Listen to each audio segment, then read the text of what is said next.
the first question that I want to ask you is, I'm so much curious about it. How was the experience talking in a TEDx community?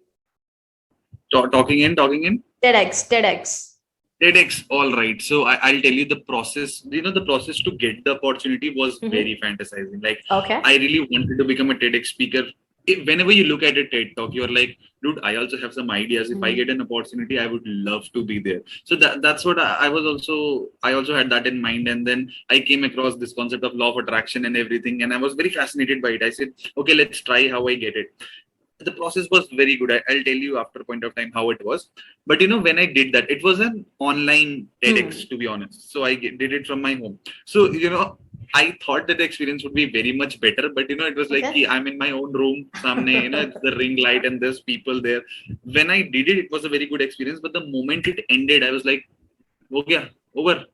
Okay, all right. So I imagine, okay, when you're a TEDx speaker, you'll be like, oh, TEDx. I had that Yeah. kind of image. So it's when you do it offline, okay, then people come to you, then they ask you some questions, everything. So, but in online, all of these things doesn't happen. But also there was another panelist, TEDx speaker was Aman also there, was as a TEDx speaker. So it was a good thing to share a panel with that guy. That I was the same speaker with this guy. So it was a good experience, and kind of that the preparation went very well. The kind of selection process was very good. So I enjoyed it a lot, and I expected myself to become a speaker. To be honest, like Okay. I didn't doubt it for once. I was like, I've done so much of mehnat in the past 1 year, because I've put all in. So I thought this is my opportunity, and this was from my city only. Like I live in Bhilai, Chhattisgarh, and the college is BIT Institute of Technology, which hosted the TEDx event. Okay. So I was like, in my own city, in my own people. I'm like, I have to get the opportunity here. Tabhi to, people will talk about Aman Shukla aaya tha.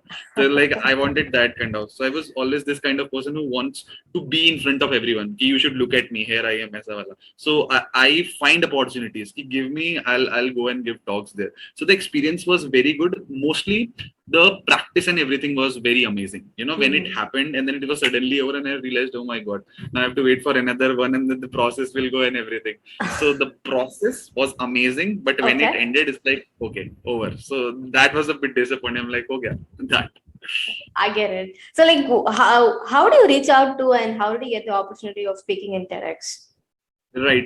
So there's a very the process which I figured out, and I also consulted from one or two people. So I'll tell you a simple process. Okay, like step one, go on Google and search for the simple thing like TEDx events near me. Okay, as soon as you do that, you'll find that in your city or maybe in your neighboring cities, some colleges take up the TEDx license. Okay, and that license expires in 1 year. So they have to do that event in 1 year. Now, when you approach those colleges, you have to actually see that, for example, if you search now, today, it's like August, right? So you have to look for events that are in September, October or November, because if the event is in September, so the speakers are already decided. When the event is in November and December, then they are looking for speakers, right? They look for it 2 to 3 months before. So now you go on their website. Every TEDx college have their own website. You go on the website and you go to the bottom of it. You'll find the list of organizers, the curators, and everyone. You go and search for them on LinkedIn and Instagram, and then you cold, the basically cold outreach. So you talk to them, hey, I'm this and I do this is my portfolio. I'm really interested to become a speaker. So they are actually looking for speaker recommendations, right? And if you're already a TEDx speaker, so you will be at priority. Or if you've done something different, like I was from the same city and I did 70 to 80 webinars in 1 year and did many of the things which were in my portfolio. So they wanted one or two speakers from the city only. So I was from there only. So that was my, good luck kind of thing. And I had my portfolio there too. So they were interested in that. So you have to, maintain that connection with that organizer. So what I did was I saved his number and he saved mine too. And through all the process of 1 to 2 months of curation, I was uploading all the stories on WhatsApp. And he was the third or fourth person every time to view the story. So I'm like, okay, it's working. He is in my vicinity. He knows what's happening. So, I actually, मैं जानता था कि if I'll upload, so he will look at it. So, I was increasing my chances that, okay, he's going to look at it. And then after a point of time, I got the mail on I think 2nd or 3rd May that you have been selected as a TEDx speaker. And I was like, whew, amazing. So that process was amazing, not the talk. That's what I'll say. That is how you get. I'm pretty sure even I'm going to try it out in the future, and let's see how it goes. It's just make a good portfolio, put out all the things which you have done. And I'm pretty sure they just need you to do something different so that their platform would get more, traction, that a girl from here did this, she's our speaker, a guy from here did this, he's our speaker. So that way, I think you'll get it for sure. Let's see. Sure. I want to know your story of like how did you get started with public speaking and what your journey was. Yeah, so it's all right. So the thing was that when I was in third or fourth standard, my father was like, you have to go and participate in every program that's going to happen in your school. I'm like, okay, I'll do that, but who will write all the things? I was a very small kid, right? In class third or fourth, how can you research and everything? So he said, I'm going to write all the things for you. You just have to go on stage and perform. Like, this sounds like a better deal. So then I started doing that. So from class 4th to class 12th, every competition, elocution, debate, poem, storytelling, whatever, I participated in each and every one of it. Now, you also know, if you do something again and again and again and again and again, you are going to become familiar with it. And you won't, be fearful that, oh my God, stage. So, people ask me, when did your fear of public speaking deteriorate? I was like, I don't even remember, because I was a kid from when I was going to stage. And I don't know when I was like very comfortable. It's like, I like to be in front of people, as I said. And stage gave me that opportunity, that whenever I'll go on stage, I have an opportunity to create this influence. And I had this one thing. If my principal used to go from another corridor, I used to walk from in front of him, like, good evening, ma'am. She's like, good evening, good evening. So, look at me. I am there. I just want this attention wala thing.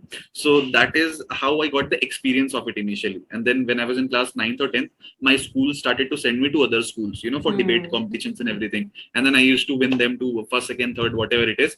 And it felt good that, you are getting prizes in cities and everything. I'm like, dude, I can do this. This is my thing. Then I was not that serious about it, public speaking. I was just like, I speak well. That's it. Okay. If I am in front of 10 people, 10 or 100 people, my legs won't shake and I'll deliver something very, very confidently. So then came college. I did my graduation from Amity, Noida. Right. So I did mass communication, and in 12th, I got 33 in maths. So I was like, oh, just that's a high five. right. So everyone was like, engineering and everything. I took maths, and then it was just not for me. Okay. So I realized that very soon. As soon as I went in class 11th, I'm like, dude, what will I do? But somehow I got through 12th and everything. Like, I had good marks in other subjects, but maths was like zero.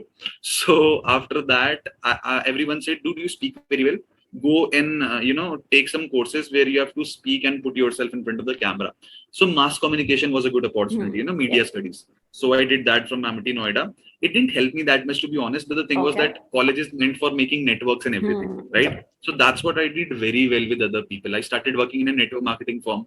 I worked there for 2.5 years, when I was in college only. So I was studying, and with that I was working too. I didn't earn that much, to be honest, like 40,000-50,000 in 1.5 years, to be honest. So it was not that big of a deal, but I worked. I was in the field. You talk about business development. So I used to go in front of other people, pitch them my presentation, which, some sales converted, some didn't, but I was in the field. So that also helped me a lot in talking to new people, knowing about them, let them speak first so that they see, they are important and everything. So I learned all of these skills in the field. Like, and I had this one thing, some people, what they do, they first learn something and then they go and implement.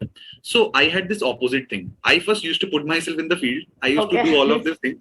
And then I used to learn it, and I'm like, oh, that is why it worked. I did that. That is so, I had this opposite process. So that's what I do in my coaching program too. And then, college ended. College didn't end. Actually, I got a placement as a business development executive only in Extra Marks, so a tech startup. So I worked in Jalandhar in their company for 2 to 3 months. It was the worst experience of my life. Worst experience. Like, I felt like a worm. I didn't even existed. Wake up at 9, be at 10 at office, be back from office at 8, then be with friends and everything. So joy, and the life was like that only. So I ran away from that job. I literally ran. Matlab, main chhod ke bhag gaya tha. I didn't tell anyone. My manager was calling. I'm like, I can't do this. Okay. That's crazy. And then, exactly. I'm like, I just can't. So I ran away from there. And it was when Holi was about to come. And, when COVID was just going to happen in March 8th, I came back. And then when I was going back to Noida for my college and everything, exams were going to happen. COVID thing happened, right? So everything was stopped, and At that time, digital marketing was the big thing when lockdown Yep. started. Kya karna hai? Digital marketing. Everyone was doing. I Yeah. literally saw everyone. Certification six. I also did 6 to 7 certifications of it. Some I just used to see the answers and put it here, copy paste, certification. So just the show off wala stuff. So I also did each and everything like that. And then it's that kick wala thing. You don't need kick while doing something. So I was very interested in digital marketing. I knew SEO, SMO. I did all of these things, and I worked with 1 or 2 clients too. But I didn't get that kick. I'm like, it's not that fun, to be honest. And I'm not that person who will sit in front and do everything. I need to have that energy talking to people. So you won't ever find me talking like this. You'll always find me, how are you, and everything. So I'm a very energetic person. So I'll talk with all of my might. So I wanted some kind of that thing. And then I looked at 2 to 3 public speaking webinars, and I was so excited. I'm like, dude, I can do this. I've been doing that for all of my life. Everyone says, "Na, work on your strength, do not work on your weaknesses." So I figured that thing out, that okay, my strength is public speaking. Why am I not working on it? So I started my Instagram page. I put my first video, and everyone liked it. So I got 30 saves on my first post which I ever did. And I'm like, dude, it's interesting. Like, people are liking it. And I started because people were liking it, to be honest. Okay. Okay. So I discovered that after a long time. So people liked it. That's why I was posting consistent content for 3 to 4 months. And I got leads and everything. They were asking me, do you have anything? We are going to work with you. And I didn't have anything to provide them. Because I was just doing it for the sake of it. Mujhe maza aata tha. It was very fun for me. So then after 3 to 4 months of consistent posting, some colleges started approaching me and everything, that, can you do a webinar for our club? We have a literary club. We have a public speaking club. I started doing that. And, I did like 80 webinars, 80 to 90 webinars till now. And from the 90 of it, 80 webinars were free of cost. Like, it were Okay. free. I didn't get paid anything. And just for 10 of it, I did. So it was that kind of passion ki, I just need to speak. Give me an audience and make me the speaker. I'll speak. I just want to do that. So it's not like something that I overwork. But the thing is that I love talking. You give me an audience, you give me the mic, and I'll make sure they have a good time. So, that's how it got started. And today I have my coaching program. And today only I closed my, like $1,000 client. I closed all of my clients in this 1 month. So this was my first $1,000 month, which I clicked.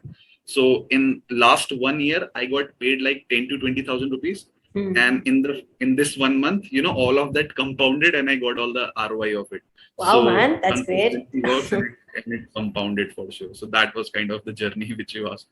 That was great to hear, actually. So I remembered actually 2 things while you were saying. One was even in my 12th class, I did the same. I got 33 in math, and then I had 90 plus in our subject, and that was crazy as part of the in the school. Yeah. And like the second thing that I remembered was, so I was actually busy sports kid growing up in school. I never usually went to school so much. And I guess when I was in 10th, and I had to be there for like 8 or 9 months because I had my board exams happening.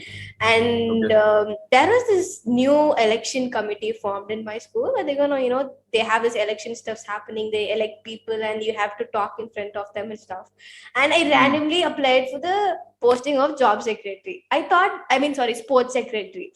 And I thought, okay, fine, just a speaking gig, right? We can do it and stuff. And then we had this campaign happening and stuff. And then the final day, we had this speaking event where you have to tell the people, you pitch it right in front of the whole school, try asking for votes and stuff. And I was actually so damn scared that I guess 10 minutes before the speech, I went to restroom, cried out, and then I'm like, I'm not gonna do it, I'm gonna run and stuff. And then there was this auntie standing there, and she was like, go talk, let's see something. Even if it fails, it's gonna be okay. That's the school thing, you'll forget in life and stuff. And then when the moment but I held the mic, it was so damn inspiring that I spoke so much and I enjoyed it. And actually, the chief guest standing over there, who was actually my she's actually like my coordinator in school, and she hates me for not coming to school, but she stood up and then clapped her hands, and it was amazing. And then I was elected as a sports secretary a month later, followed by interview and stuff. So you prepared for that, the speech you prepared for the job? No, I didn't prepare it. It was all about, sports and fitness, because I had my passion towards it. And it was actually like on the spot. Take a chit from the bowl and then you talk on the topic that's in the chit. So it's basically like that. That's why I was scared, actually. Impromptu. No, it's good. If you can speak good impromptu, then you're amazing. That's good. Yeah. So I want to ask you, like, what is your first speaking gig and how did you get this opportunity? So, okay, all right. So the speaking gig, I'll talk about free and paid both, right? Mhm. So I did most of my work, as I told, for free Yep. because I was this from this psychology of Gary Vee, right? That if you want to work, just find your work. Don't work for the money. Work for the thing which you love, and the money is going to follow. As they said in Three Idiots, also work for excellence. Don't work for success. Okay, and excellence will come behind you. So that's what I did. So the first speaking gig was from a college. It was, I think, UPG, Usha Praveen Gandhi College from Mumbai, right? So they Okay. approached me that we have this session and everything, and I once took a course. It was of I actually don't remember which course it was, but it was a Mhm. wonderful one, right? Okay. So I gained so much of knowledge from them. I'm like, this is very good stuff. So I noted that all down in diary, and I had some of my knowledge in from other videos and books, and I made like notes of 12 to 15 pages from that, right? And it was enough for me to do a 1.5 hour webinar for sure. Okay. And I was like, all right, I have content. And before that, college and everything, I used to host my own webinars, and those were free Okay. of cost. I just wanted audience, as I said. I just wanted people to come in and I'll speak, and then you send me a DM that Aman, we loved you, and I'm happy with that. So that's what my validation was still there. So I used to post these stories on Instagram and WhatsApp that I'm hosting a free webinar for students who want to speak fearlessly in public, and there are just 12 seats, 15 seats, whatever whatever I do for marketing. So that's what I did, and my friends came, then the friends of my friends, and then from Instagram I gained a following. I did so much of live sessions, new audiences came, and actually they loved the kind of content I put in. So I was like, all right. And I actually didn't show off a bit on Instagram that I am someone different. All right. If Okay. I am like this, that's the way I'm on IG, because I'm very open with my thoughts and everything. And that's what I did there. And people liked it. So Mhm. then I also learned a lesson of authenticity that, dude, if you're authentic, people will love you no matter what. Because, this world kind of is full of fake people who want to show that they are kind of someone else. So if you become authentic, people will love you for that. So I did my paid ones after a very, very long time, and I got paid like what, 1,800 rupees for my first webinar, which I did. So it was a very small amount if I consider it right now. Is point of time to what I'm charging, and for that time, it was like just the sake of it. And the first client I had for my, I think, 7 days training program, I charged him like 900 rupees. All right, it Okay. was the starting part of it. Okay. So it's very funny when I say that out loud right now, but that's how it got started. And when he got that 900 rupees, I'm like, wow, dude, I did this, and I posted a story on close friends. My friends just only know, not the followers, that I'm motivated by money and everything. But I did all of those things, and the first paid one was, I think it was a affiliate marketing company. They wanted me to do a webinar for them. So like they do webinars weekly, right? So they hired me to do that. So every week they paid me 1,800 rupees for the webinars. So it Okay. was kind of good thing for me. So I'm like, yeah, it's cool, I can do that. So I did that for a long time. And free though, I was doing all of these times. Abhi Parso is also one of my webinars, which is going to be for free on 27 for Mm. Skill Circle. I'm doing it. So that's also going to be for that. And now I realize that it's not for free actually.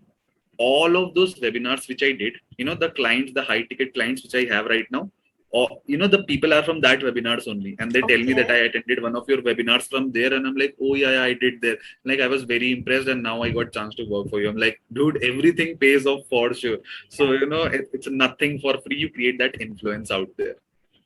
That was great to hear. So, like, how like, what's your day looks like right now? You do this full time?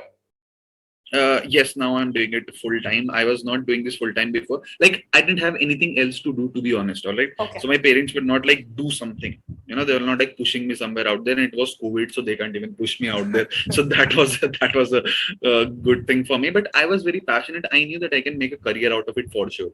Okay. Because to be honest, not bragging and everything, but I have this confidence that push me out there, I'll do something on my own for sure. Like I have this capability, how I'll talk to other people, because I will always stand out from a group of people if you make me stand in front of them. So Mm. I had this skill, and I knew that on Instagram I can stand out from other people, the kind of content which I put and the kind of content which they put. So I really wanted to help. I didn't want something back, just as I told you, I work for free. So I Mm. had fun with that. It was Okay. not about money. And now when it was about money, so my day right now, it looks like I have 3 coaching calls every day. So they Mm. are of 1.5 hours. So I do that one at 1 to 2:30, second at 4 to 5:30, and the third at 7 to 8:30. So these three calls which I have. In the morning, I wake up, I go to gym at 10, I wake up at 9. So right now, my life is actually having a proper, ki wake up at this, do this and this. Before August, my life didn't have any, wake up like anything you want, because I hired a coach actually. Okay. So coach Aman Shukla has also got a coach who coaches him to do better. Okay, so that is when it all started. She guided me that do this to get clients, do this to get your life on state and everything. So from this month, things are actually looking pretty good. Before that, I was doing everything, but I was directionless, and that is the worst thing to do. Like I was doing here.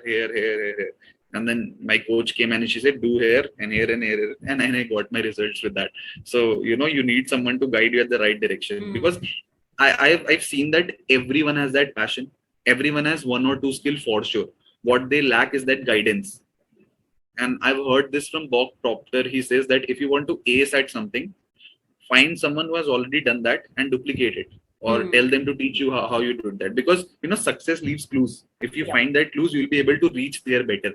So that's what I realized. I didn't invested anywhere before, and I invested $300 in my coach. Okay, so $300 is a big deal for the starters of it, 20,000 for me, but I did that, and that gave me a ROI of far much better than that. So to become a better version of yourselves, you need to invest. That's what I learned from all of this process.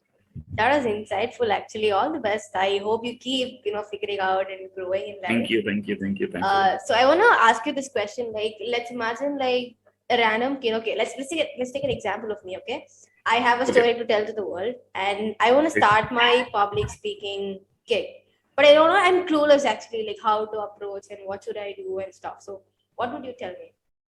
So, like you, for example, I'm just clarifying it out. So, you want to start your career as a public speaker, or you want to speak in public, not as a public speaker, but you want to convey a message? What kind of are you talking It's about? not exactly like a career, maybe, to build credibility and trust with my audience. Right.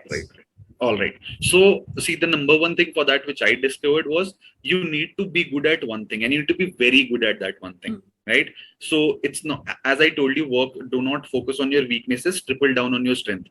So you need to first figure out what are you good at, because mediocre people are not paid very well, are not respected that well, to be honest. And most of the people who are mediocre, they know they are mediocre, and that's what eats them a lot. Right. So if they are good at one thing, see, confidence comes from being good at one thing for sure. And then that confidence radiates in different fields. Like if, for example, if you look at Virat Kohli right now, he is the best at cricket right now for us, everyone. Now, if he plans to open his own business, right? So we won't think that will he be able to do it or not. He obviously will be able to do it because he has proved himself in one field. So because the principles of success are same in every field, right? So the principles are same. The operations are different. So that is what I always tell people, that you have to first be good at one thing, and then build your credibility from how I did. Use social media for that. Use your content, put it out, because see, content is king, everyone says. So you have to show your credibility through your content, and you should have that giving attitude towards people, that people should not think that he's there to get something from us. They should always feel that he is here to give everything which he has to us. And that's what the DM I get there, the DMs I get, they're like, Aman, we really didn't know how the 1.5 hour went away. It was the best session which I ever attended. I'm like, all right, I'm good. So, these things validate everything, that, okay, it's not just me, which I'm thinking. People also think that I'm doing good. So firstly, be good at one thing, find your own niche. All right. And then what you do, just like I did, find people, because there are so many clubs, so many college clubs who want speakers for them. Okay. Who are good at one thing, right? So if you go and outreach at least 30 to 40 different clubs, you will get opportunities in 3 to 4 clubs college for sure. Okay. And so I tell people that I've done webinars in DUs, MUs and everything. It's not that I've done it in the college, I've done in the clubs of it. Okay. And then from there, the departments picked me up, and now I did at the college. So you start at a lower level every time. So I read this blog by Brian Tracy, if you've heard his name. So Brian Tracy says that as fast as you can, give your first 50 to 100 speeches as fast as you can, to start your career basically, or to become good at one thing. So that's what I did. As I told you, 80-90 webinars, I'm like, I have to do that any opportunities I get. Because I remember Goa Institute of Business Management approached me, and they said, we want you to do a webinar. Can you give us a quote? And that was my first college which approached me before Okay. UPG, which I told you. So I'm like, okay, they want a quote, I should charge high and everything. And I told them it's 12,000 for 1 hour and Mhm. 18,000 for 2 hours. Aise, Okay. without any calculation, I just said them, and I, I never got a reply back from them. Okay, so I realized this one thing, that without building credibility, you won't be hired at that charge. So you have to Hmm. create influence, do work for free as much as you can, because that's what I did initially, because I was passionate about it. So find your one thing, and many, as I told you, many colleges and clubs are looking for speakers. So if you can approach them and pitch your services, that I will do a 1 hour webinar for you for free, and you do that, and then just take testimonials from them, and Okay. then use them, after a point of time, that see, these are the results I got from the 1 hour webinar. So imagine what can I do for you in a 4 to 5 weeks coaching program, right? So then you should have the confidence. Then slowly when you do, your confidence builds up, and now you're like, all right, I can give good webinars. And then create good examples, basically create good stories out of your own life. So that's what I do. Then preparation comes into place. So the first thing is have credibility, and then work as much as you can for free and everything, and you'll have that confidence for sure. You confidence does not come from you go and develop it from your inside. When some people, you will see that, okay, I am able to bring results to them. That is when you're like, okay, Hmm. now it's validated, right? You know that you have confidence, but now it's validated. So that's what I did. I used to do all of these webinars, but I didn't know that the people who attended the webinars, when they went to their homes, did they implement all of the things which I said? And I was not sure if they even did it or not. So that is why I started this one-on-one coaching program. Well, I'll take you with your hand, do this, Okay. do that, now this and that. See, you got your result. So that is what I wanted it to do. So now when my clients are getting results in the first and second week, now I am getting that boost of confidence again. That all right, dude, you can get changes in people one-on-one too. So, firstly start with good amount of people, then do it with one, then group coaching and everything. So that's how the process goes. Thanks for sharing it, man. I kind of got a mind map of how it works. Yes, yes, yes, yes. That's how So it happens. tell me about your program. What do you offer right now? All right. So it's a 6 week one-on-one coaching program, right? Mm-hmm. So what I did is that whatever I learned in this 5 to 6 years of my journey, I compiled all of these things together and I compiled it in the 6 week coaching program. Mm-hmm. So what we do is we get on calls, like we get on 2 calls every week. Okay. And the calls are of 1.5 hours. Just a second. I'm sorry. Yeah. No worries. Yep. Go ahead. Yeah. So we get on 1.5 hour call for 2 times a week. And once on Sunday, we get on a group call. Like I have Okay. 5 clients right now. Every client paying me around $200 to $300. And we get on one call every week 2 times. And on Sunday, we get on a group session. So Hmm. on the first week, I focus on the basic eradication of fear. Because if I don't eradicate your fear, how will you learn everything? So that's the first week of it. Then the second week has topic of storytelling and everything, and the third week has confidence preparation, audience preparation. Fourth week has like persuasion skills. Fifth week has all of the content research we do. So every week we have these different topics which we'll cover, and we have a Facebook page where I give them some topics and they upload videos every other day. Hmm. So if you don't make videos, how will you become better? Right now I cannot coach you one on one by coming at your place, right? So making videos is the only place. So that is how we go ahead with it. And I'm very happy that the people are getting results with that, because I really thought it will take around 3 to 4 weeks. But from the first week of it, they're like, dude, I think I don't have that fear anymore because you clarified that thing. So Hmm. I'm very happy with that whatever I did, I created that influence, and now it's paying off. So I'm very much confident right now that I can bring results to people, basically students. Hmm. My niche is college students, because I was a college student a year before, so I know what they go through, what situations they are in, and they connect with me at another level. So I love it when they're like, "Bhaiya, maza aa gaya." Like that's what I live for. Good. So That is great that's to how. hear, man. So I'll give you like the next 2 minutes. Take your time and pitch it to your target audience who's listening to this right now. Why should they join your program? All right, all right. So right now you should not join my program because the seats are already full. All right, but you should go ahead for like the next 5. I think it will be a 6 week group coaching program which I'm going to release in the end of September. So see, I always focus on this one thing, that you would have seen that everyone communicates, but Mm-hmm. very few people connect. right? That's the difference point where I want you to take you. I don't want you to communicate with people, I want you to connect with them, because there's always this one person in a group who like stands out, and I want you to be that person, because I know what are the pros of it, right? You get the opportunities far better than most of the people get, and you stand out from each and everyone. And whenever someone looks for a leader, they'll point at you that, this person can be a leader of the group because he stands out, he's just something different, he has a different energy from other people. And if you want to have that thing that I have to take risks in a conversation, because I'll tell you this one thing: if you don't take risks in a conversation, you won't be interesting. Hmm. For example, if I'm talking to you and I crack a very dark joke, and you're like, oh my god, he cracked, what a damn joke, bhai ye to alag type ka insaan hai, right? So then you'll be like, dude, this person is interesting. Or you will be like, oh my god, what kind of person he is, and you'll be like, I won't talk to him away, he cracks so many bad jokes. So it's a risk, right? You Hmm. can like me and you can unlike me, both things can happen. But that courage you have to have in yourself, that I need to take risks in a conversation. So taking cracking jokes is a kind of risk only. So that's what I will inculcate in you, that fear, because fear is nothing. Fear is not real. That is what I train each and every one of you to know. That, see, fear is the anticipation of pain. Fear is not pain. Like if you ask your parents that, Mom, I have to go to Goa with my friends, and they'll be like, no, if something happened to you, so what? And nothing has happened to you till now, but they're anticipating that something will happen, right? So Hmm. what fear is, it's not real, it is something that can happen. But if you prepare and do everything, whatever I tell you, you will eradicate it at another level for sure, so you guys can become a part of it. Okay, I'll link up your profile, and the guys listening to this should definitely check it out. Sure. Thank you. So, like, why do you think public speaking is an essential skill for the youth, especially in colleges? Right. So see, the thing is, when people are in school, I have been in calls like this from like 50 to 60 people in the past 1 or 2 months. Okay, Hmm. 50 to 60 people for sure. And like I think 70 to 80% of the people told me that they didn't get so much of speaking opportunities in school. They Hmm. had opportunities, but they didn't take up for it because there Okay. was no one pushing them, right?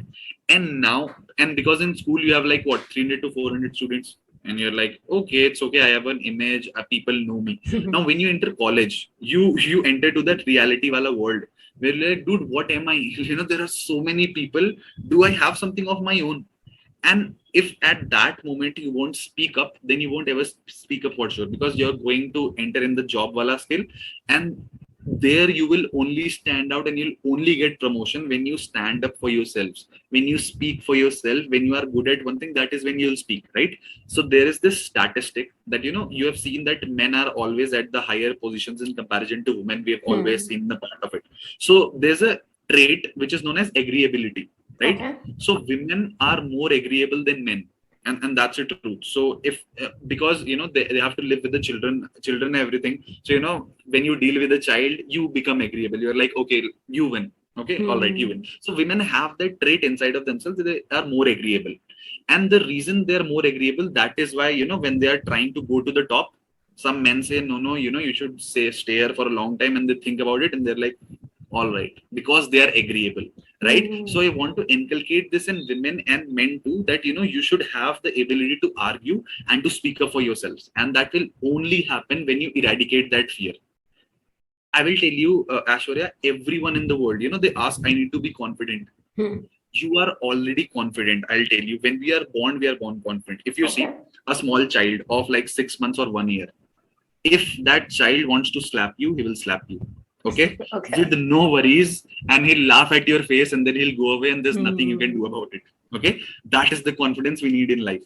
So it Makes means that sense. when we are born, we are full of confidence. And now when we are growing up, our mother says, go to sleep, beta, or there's something will come from outside, and they'll take you away. Just sleep. So ja varna gabbar aa jayega. These dialogues and Hmm. everything. Now you see, have you seen this? Fear is given to us. It's not inside of us. Inside of us is confidence. But now the literature. Okay, in school, the teacher says, beta, you have to study or else you'll fail, right? And another teacher says, beta, study so that you enjoy it. So there's a Hmm. very kind of difference in these two statements. First statement is full of fear, and second statement is full of joy. And the first statement is inculcating fear in you, that if we won't study, we will fail. So it means again fear is given to you from outside. So it's not inside of you. You have picked it up. And if you have picked it up, you can put it away. As easy as that. So you don't need to ask for confidence. You need to ask from freedom or fear. And that's what I've understood, that you don't fear, or the moment I take that thing out of you, you'll thrive like a person you were never before. I get it. That is beautifully portrayed and well said. So we're Right. almost at this end of this podcast. I want to ask you this one final Right. question. Sure. Some difficulties that you faced when you started up your public speaking journey, or some kind of a failure that you had, and what was the lesson that you learned from it? Yeah, so my one thing which I always had the problem was with consistency, right? Okay. So when I was working in a network marketing firm, I was consistent for 1 year and then I put it off for 2 to 3 months. And then I started working again, then I put it off. And so now everybody used to say, Aman, you're not consistent. And I'm like, what consistent? I show up for the webinars, or I show up for the seminars, I speak in them, but I didn't used to go for the sales and everything, right? But I used to show up. So I just thought that if you just show up, things will happen. But that's not how you get shit done. So I realized that when I started working here, on my Instagram, and it was my own thing. So I used to do that consistently for 3 to 4 months, and I started getting results. I'm like, okay, so this was the reason I didn't get results in network marketing. I was not consistent there enough, right? And then after 5 to 6 months, I stopped here on IG2 for 2 months. I took a break, right? Okay. I did all of the things which you should not do, and I was inculcated into that bad habits which I did for like 1 to 2 months, and then I came back. I posted content for 2 months, then away. Okay, then my reach got down and everything, and then I started again, and now it's going a bit of consistent wala thing. So I am like going through that circle right now to that consistency. When I showed consistency, I got results, and as soon as I stopped doing that, everything went down. So it's all happening in front of me. I am looking at it. I am doing it. So I have realized that if you just show up there and you do the work which is required, one day it will compound. And as I told you, I worked for the past 1 year for free and everything, and this 1 month everything compounded, right? So I'm very proud of it that I didn't give up. Whenever I stopped for 1 or 2 months, I came back. So that's what you have to realize, that the bounce back has to be better than the setback. I get it.